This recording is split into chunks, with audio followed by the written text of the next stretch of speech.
इस्लाम party के माध्यम से आप तमाम ही उर्दू, मराठी, तमाम ही channel, electronic channel, YouTube channel, तमाम ही पत्रकार साथियों का मैं स्वागत करता हूं। और आपसे सबसे पहले तो क्षमा चाहता हूं कि आपको थोड़ा लेट हो गया, इसके लिए मैं आपसे क्षमा चाहता हूं। आज औरंगाबाद आना हुआ, हमारे तमाम ही साथियों ने यहाँ पर अफ्तार पार्टी रखी है, जो इसी लॉन्च के अंदर अभी अफ्तार पार्टी है।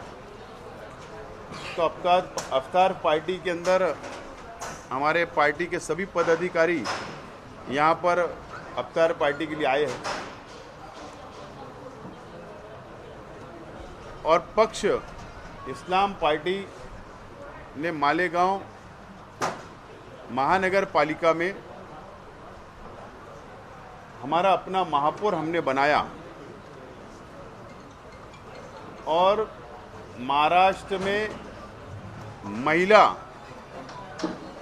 महापौर हमने पहला पार्टी का बनाया है।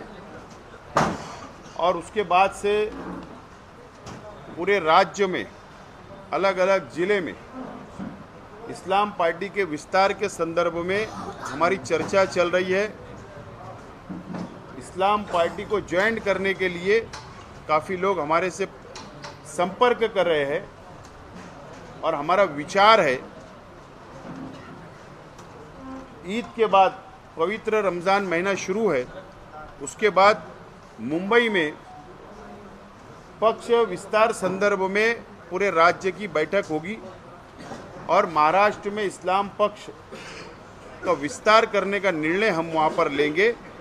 और इसी संदर्भ में आज औरंगाबाद शहर में जो आज मेरे साथ बैठे हुए मेरे जो साथी है, जो Indian secular largest assembly of Maharashtra यानी इस्लाम पक्ष औरंगाबाद शहर वो ज़िला कि हम लोग एक कोर कमेटी डिक्लेयर कर रहे हैं। जो कोर कमेटी जब तक नए हमारे अध्यक्ष पक्ष की बॉडी सबको हम सम्मानजनक जब तक पद वाटप नहीं कर लेते, जब तक कोर कमेटी ये शहर का कामकाज देखेगी, पक्ष का संगठन का कामकाज देखेगी। तो पहला जो नाम है रफत यार खान साहब है, जिनको हमने कोर कमेटी के अंदर लिया है। सैयद आरिफ हुसैनी साहब है दूसरे सदस्य, और तीसरे सदस्य कलीम कुरैशी कलीम सेठ। उसके बाद अबुल हसन हाशमी साहब, सलीम पटेल साहब, काजी साहब, सादुद्दीन साहब, जफ़र बिल्डर साहब और जमील खान साहब, शेख अवैस साहब, अबू लाला हाशमी साहब। ये ऐसे लोगों को हमने कोर कमेटी के अंदर अभी लिया है। और ये कोर कमेटी रमज़ान महीने में ही बैठकर एक यूथ बॉडी की कोर कमेटी का स्थापना करेगी, उसके सदस्यों का नाम ऐलान करेगी। माइनॉरिटी सेल, वक्फ और माइनॉरिटी सेल भी पक्ष के तरफ से बनाया जाएगा। और इसी के साथ साथ सोशल मीडिया सेल और महिला विंग भी हम लोग तैयार करेंगे, जो ये कोर कमेटी बैठकर ये निर्णय लेगी। जब तक किसी को अध्यक्ष या शहर का, जिले का, मराठवाड़े का नहीं बना लेते, जब तक हम ये कोर कमेटी कामकाज संभालेगी। ऐसा आज मैं पक्ष के माध्यम से घोषणा करता हूं, ऐलान करता हूं। आपके बहुत प्रश्न होंगे मुझे पता है, लेकिन मैं मेरी ब्रीफ कर देता हूं, उसके बाद आपके पास जो प्रश्न होंगे उसका मैं उत्तर देने के लिए उत्तर दूंगा। हमारा इस्लाम पक्ष सेकुलर पक्ष है, जातिवाद पक्ष नहीं है। सभी समाज, सभी धर्म को साथ लेकर चलने वाला हमारा पक्ष है। मालेगांव शहर में 35 कॉरपोरेटर, 35 नगर सेवक चुनकर आए, तो हमारे 3 हिंदू भाई भी हमारे पक्ष से चुनकर आए हैं। 2 मराठा समाज से, 1 दलित समाज से चुनकर आया है। हमारी घटना पक्ष की नियमावली जो ऑल इंडिया इलेक्शन कमिश्नर से मान्यता प्राप्त हमारा पक्ष है, राज्य निवडणूक आयोग से मान्यता प्राप्त हमारा पक्ष है। और हमारी विचारधारा सेकुलर है और सेकुलर रहेगी। हम विजन लेकर चलने वाले हैं। अभी हमारा विजन क्या रहेगा महाराष्ट्र के लिए, जनता के लिए, इसका घोषणा हम लोग मुंबई के अंदर राज्य स्तरीय बैठक के अंदर करने वाले हैं। लेकिन अभी जो हमारे सामने जो हमको काम करना है, जो हमको यहाँ पर काम करना है, एसआईआर का करना है। जो 1 अप्रैल से ऑल इंडिया इलेक्शन कमिश्नर ने डिक्लेयर किया है कि महाराष्ट्र में एसआईआर का सर्वे शुरू होने वाला है, और जो सबूत, जो पुरावे मांगने वाले हैं, वो 2002 की यादी, मतदान यादी का पुरावा वो सबसे पहले मांगने वाले हैं। और बिहार के अंदर और अदर राज्य के अंदर जो एसआईआर हुआ है, वो एसआईआर के अंदर अलग अलग राज्य के अंदर अलग अलग उन्होंने डॉक्यूमेंट पेपर मांगे हैं। लेकिन महाराष्ट्र के अंदर कौन कौन से डॉक्यूमेंट और पेपर मांगने वाले हैं, अभी तक उसका डिक्लेयर नहीं किया गया है इलेक्शन कमिश्नर ऑफ इंडिया की तरफ से। लेकिन इतना डिक्लेयर किया गया है कि 1 अप्रैल से राज्य में एसआईआर शुरू होगा। मालेगांव शहर के अंदर हमने हेल्पलाइन सेंटर जनता के लिए 2002 की मतदान यादी का काम हमने शुरू किया, जनता की हम मदद कर रहे हैं। हमारी कोर कमेटी औरंगाबाद शहर जिले में एसआईआर सेंटर के ऊपर, एसआईआर के ऊपर जनता की मदद करेगी, 2002 की मतदान यादी देगी, और इलेक्शन कमिश्नर ऑफ इंडिया जब डॉक्यूमेंट की लिस्ट डिक्लेयर करेगा उस समय भी यहाँ पर हेल्पलाइन सेंटर बनाकर हम लोग जनता की सेवा करेंगे। जनता का काम करने का हम लोग काम करने वाले हैं। ये हमारा अभी प्रमुख मुद्दा रहेगा, जो जनता की हम सेवा करने के लिए आगे बढ़ेंगे। ये शहर में अलग अलग राजकीय पक्ष काम कर रहे हैं। सत्ता भी मिली, आमदार भी बने एमआईएम का खासदार भी यहाँ की जनता ने चुनकर दी। आज शिवसेना के भी मंत्री है, आज बीजेपी के भी मंत्री है। अलग अलग समय में अलग अलग पक्षों ने यहाँ पर राजपाट किया इस शहर के अंदर। ये ऐतिहासिक शहर है, देश भर में प्रसिद्ध शहर है। लेकिन यहाँ की समस्या, जो समस्या यहाँ पर है, सबसे बड़ा प्रश्न जो है वो है पानी का, जो पीने का पानी का प्रश्न है। कई 100 कोटी की स्कीम योजना मंजूर हो गई, सेंट्रल ने पैसा दे दिया, राज्य ने पैसा दे दिया, महानगर पालिका अपना हिस्सा दे रही है। लेकिन आज भी ये शहर के अंदर पानी का प्रश्न अभी भी वैसा ही है। पानी जनता को नहीं मिल पाता, कभी 8 दिन बाद, कभी 10 दिन बाद, कभी 4 दिन बाद, पूरा शेड्यूल खराब हो चुका है। इसका अर्थ ऐसा है कि अगर यहाँ पर पानी का प्रश्न अगर अभी तक छूटा नहीं है, मसला हल नहीं हुआ है, तो इसका मतलब जो कल के सत्ताधारी थे, जो आज के सत्ताधारी है, ये सब उसके जवाबदार है, क्योंकि दाल में कुछ काला है। अगर राज्य सरकार, केंद्र सरकार पैसा देती है, योजना पूरी नहीं होती है, तो इसका अर्थ ऐसा है कि सब एक हम्माम में नंगे हैं, कहीं ना कहीं बड़ा भ्रष्टाचार हुआ है। इसके लिए हम इस्लाम पक्ष और ये जो सब मेरे साथ बैठे ये अनुभवी भी लोग हैं, तजुर्बेकार लोग हैं, और मैं खुद भी नगर सेवक, महापौर, आमदार रह चुका हूँ।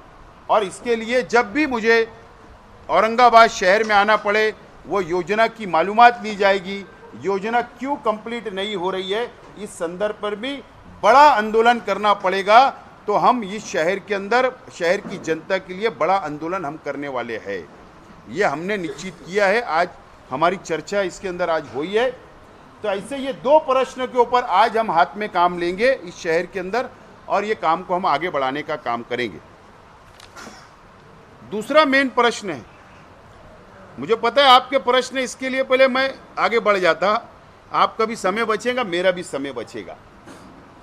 आपका प्रश्न यही होगा कि इस शहर के अंदर के एमआईएम पक्ष है, इस शहर के अंदर अलग अलग नेशनल, राज्य स्तर के पक्ष काम कर रहे हैं, तो फिर इस्लाम पक्ष क्यों?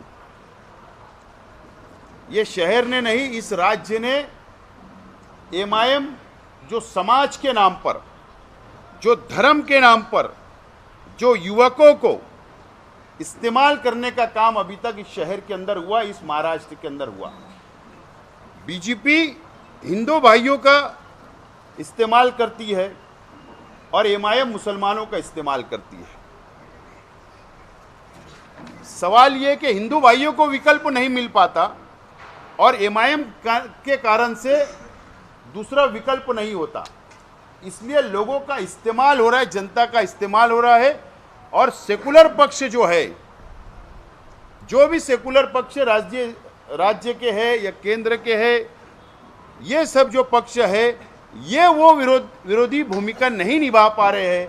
राज्य स्तर के ऊपर, देश के लेवल के ऊपर, शहर लेवल के ऊपर धीरे धीरे सेकुलर पक्ष खत्म हो रहे हैं और दो ही पक्ष सिर्फ रह रहे हैं, जो एक हिंदू की बात करता है और एक मुसलमान की बात करता है। लेकिन हमारा संविधान ये नहीं बोलता है, हमारी घटना ये नहीं बोलती। हमारा देश हिंदू मुस्लिम एकता का देश है।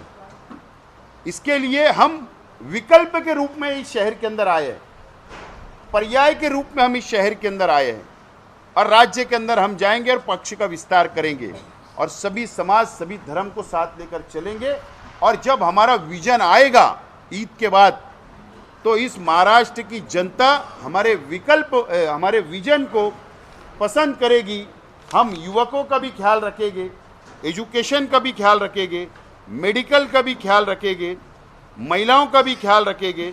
और जो काले कायदे जो केंद्र सरकार विशेष अल्पसंख्यक समाज के लिए बनाई, चाहे वो एनआरसी बोलो, चाहे वो ट्रिपल तलाक का बिल बोलो, चाहे वो अभी एसआईआर लाने की बात बोलो, चाहे अभी वक्फ अमेंडमेंट बिल आया हो, ऐसे जो काले कायदे बना रहे, सिर्फ भाषण से समाज के प्रश्न नहीं छूटने वाले। सिर्फ यहाँ आना, निवडणूक के टाइम में, इलेक्शन के टाइम में भाषण करना और इससे प्रश्न छूटने वाले नहीं है।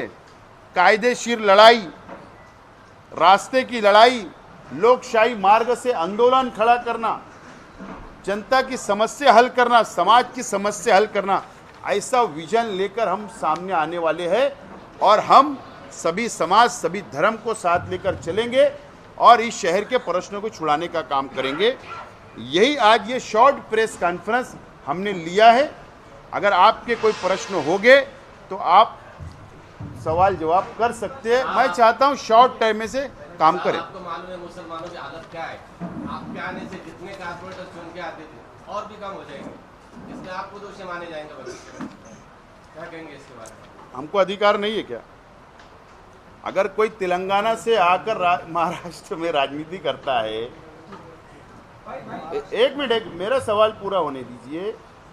देखो, मैं सिर्फ सादा कार्यकर्ता हूं और हमारे जो यहाँ के जो तत्कालीन खासदार थे, आमदार थे, वो तुम्हारे पत्रकार साथी थे।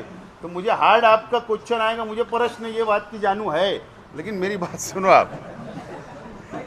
एक मिनट, मेरी बात, उनका उत्तर पूरा होने दो ना, एक मिनट ना। तेलंगाना से यहाँ पर आकर कौन से कौम का, समाज का फायदा हुआ, इसका उत्तर पहले देना इमाम, इसका पहले उत्तर देना। 2 टर्म से महानगर पालिका में इलेक्शन लड़ रहे, कहाँ इन्होंने महापौर बना पाए? महापौर बना पाए क्या? नहीं बना पाए। इस महानगर पालिका के निवडणूक के अंदर या विधानसभा के निवडणूक के अंदर मुझे बताओ, क्या टिकट नहीं बिका क्या? व्यापार नहीं हुआ क्या? मालेगांव के अंदर व्यापार नहीं हुआ क्या? ये सिर्फ समाज का इस्तेमाल करने का काम कर रहे हैं, नंबर 1। नंबर 2, हम जातिवाद का राजकारण नहीं करेंगे, सभी समाज, सभी धर्म को लेकर चलेंगे और हमारा प्रयत्न होगा कि बीजेपी, आरएसएस, बजरंग दल, जातिवादी पक्षों को फायदा ना पहुंचे, ये हमारा पहले लक्ष्य रहेगा। उसके ऊपर पूरी काळजी ली जाएगी। एमआईएम जैसा हमारी भूमिका नहीं रहेगी।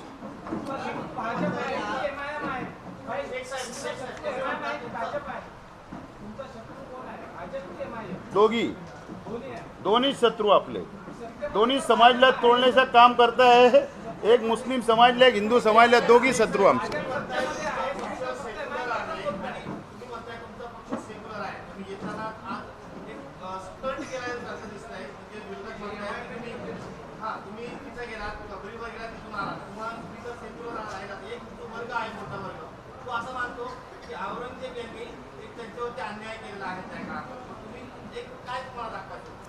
विषय ऐसा है, पवित्र रमज़ान महीना चल रहा है, बराबर। मैं भी उपवास है, मेरा भी रोज़ा है। अब मैं 1:30 का नमाज था हमारा, मैंने मस्जिद में नमाज पढ़ा, हमारे सभी साथियों ने नमाज पठन किया, और बाजू में औरंगज़ेब इनका कब्र है, दरगाह है, और उसके बाजू में दरगाह है। हमने दोनों जगह जाकर मैंने दुआ किया हूँ, पवित्र महीने के अंदर दुआ किया हूँ, और इससे आपत्ति होने की कोई आवश्यकता नहीं है। मुझे लगता है आपत्ति नहीं है। नंबर 1, आपत्ति होने का कोई कारण नहीं। दुआ करना, प्रार्थना करना, नमाज पठन करना कोई गुनाह है क्या? विषय खत्म।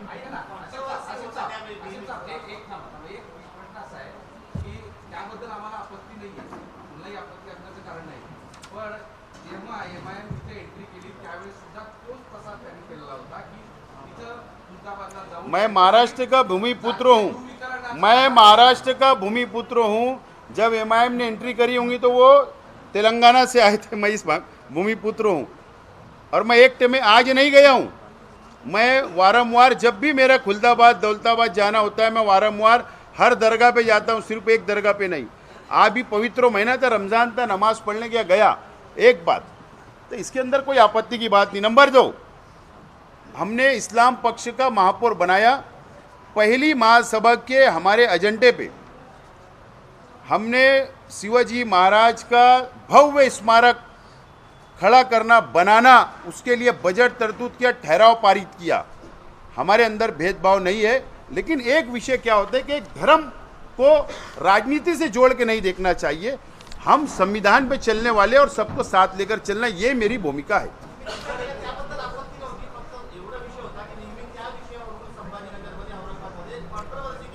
योगा योग पवित्र रमज़ान, योगा योग नमाज पढ़ने का समय, और योगा योग वहाँ गया, और अगर बाजू में औरंगजेब की दरगाह है तो वहाँ दुआ मांग लिया, मगफरत की, तो कोई बुरा नहीं किया। एक प्रश्न असा आहे सर, इथे एमआयएमची ताकद बऱ्याचपैकी वाढली आहे। 2014 ते आता 2026 या 12 वर्षात त्याचा विस्तार मोठा झालेला आहे।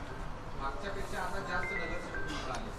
अशा परिस्थितीमध्ये इस्लाम पार्टी म्हणून इतर त्यांच्या पुढे जाण्यासाठी, त्यांना आव्हान देण्यासाठी एवढी ताकद आहे का, आणि उभी करावी लागणार आहे का? मैं जो व्यक्ति आपके सामने बैठा हूँ, मैं पैरासूट से नहीं आया हूँ राजनीति में। मैं पुणे से पैरासूट से नहीं आया हूँ। मेरा प्रवास, राजकीय प्रवास, मेरे परिवार का 40 वर्ष का राजकीय प्रवास है। मैं नगर सेवक, महापौर और आमदार हुआ हूँ, एक बात। दूसरा बात कि मोटा आह्वान नहीं है साहब। भारतीय जनता पार्टी का एक समय था, देश में 2 खासदार थे, आज राज कर रही है। हमारे पे डिपेंड करता, हमारे कार्यकर्ताओं पे, कि हम संगठन की भानी कैसे करते, यहाँ के प्रश्न पे काम कैसे करते, वो कुछ दिनों में समझ में आएगा। आज कोई निवडणूक नहीं है, लेकिन मुझे निश्चित विश्वास है ये शहर की जनता पर, यहाँ की महिलाओं पर, यहाँ के युवकों पर, यहाँ की जनता के ऊपर विश्वास है कि हमारा संगठन, जो हम जब काम करेंगे सामाजिक काम, तो मैं आज आपको विश्वास देता हूँ कि आइंदा कोई भी निवडणूक हो जान दो, हमारा खाता यहाँ पर खुलेगा और हम ज़्यादा पक्ष लेंगे।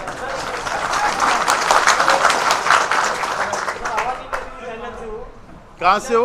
आवाज इंडिया। अच्छा, आवाज इंडिया। आपल्या पार्टीच्या पक्षाच्या नावातच इस्लाम पार्टी आहे, आपण इतर समाजाच्या लोकांना कसं अरे Bharatiya Janata party, BJP short नाम, इंडियन नेशनल कांग्रेस शॉर्ट नाम, मनसे शॉर्ट नाम है, वैसा हमारा शॉर्ट नाम है ना भाई साहब। एमआईएम का क्या है शॉर्ट, बड़ा नाम मालूम है आपको, वो शॉर्ट नाम।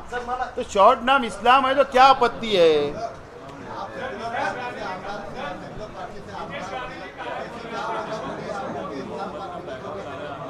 जी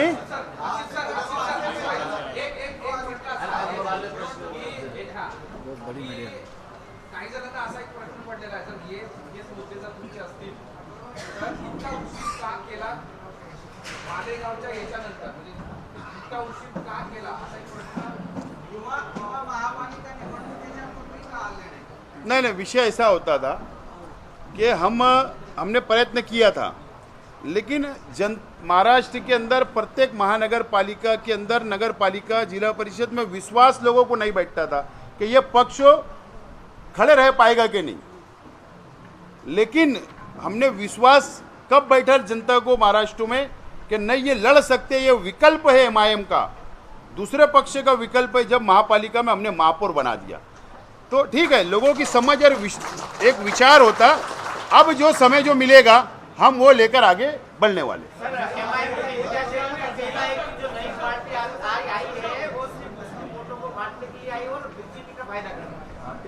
नहीं, अवैसी साहब पंतप्रधान बन गए क्या? अवैसी साहब पंतप्रधान बन गए, सीएम बन गए। मुझे बताओ आप, अरे हमको अधिकार है ना। तुम हैदराबाद से यहाँ क्या करने आए? तुमने समस्या क्या छुड़ाई यहाँ की जनता की? ये बात करो, विकास डेवलप की बात करो। अब ये जनता विकास डेवलप चाहती है, समाज में तेल निर्माण करने का काम नहीं चलता। सिर्फ हैदराबाद रैली ले जाने का, लोगों को मूर्ख को समझने का धंधा बंद करो। जनता ने अब चुन कर दी, विकास करो, विरोधी पक्ष की ठाम भूमिका मांडो, और नहीं तो हम बताएंगे कि विरोधी पक्ष की भूमिका क्या होती है। यहाँ पर विकास की बात करो।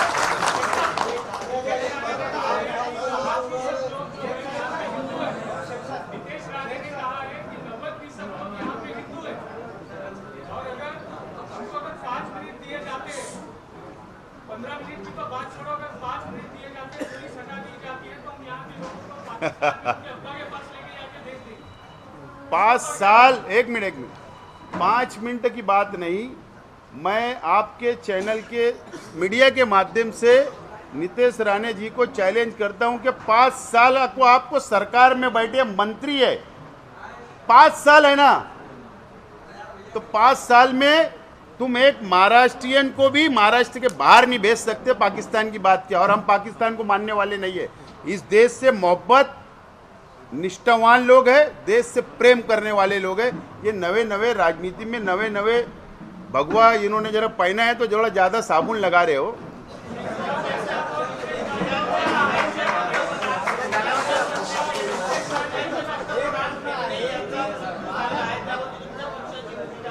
हाँ,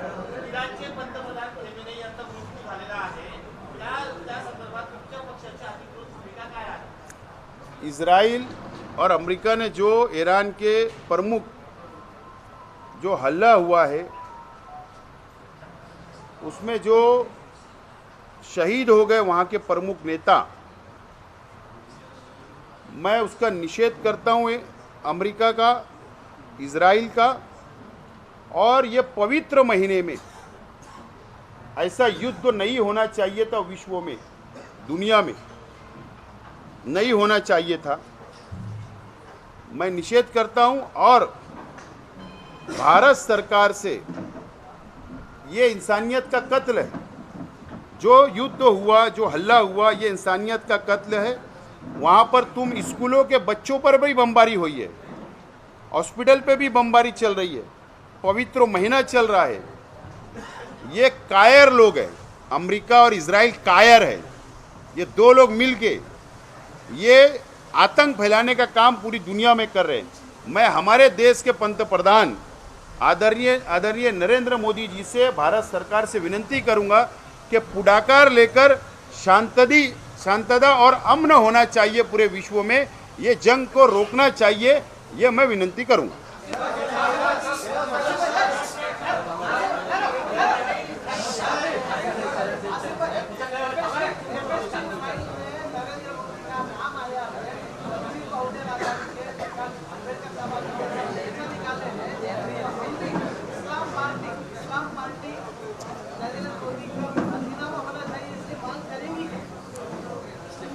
डॉक्टर बाला साहेब अम्बेडकर साहब ने, वंचित आघाड़ी ने जो स्टैंड लिया है, मेरा उनको समर्थन है। एबीपी माझा, उघडा डोळे बघा नीट।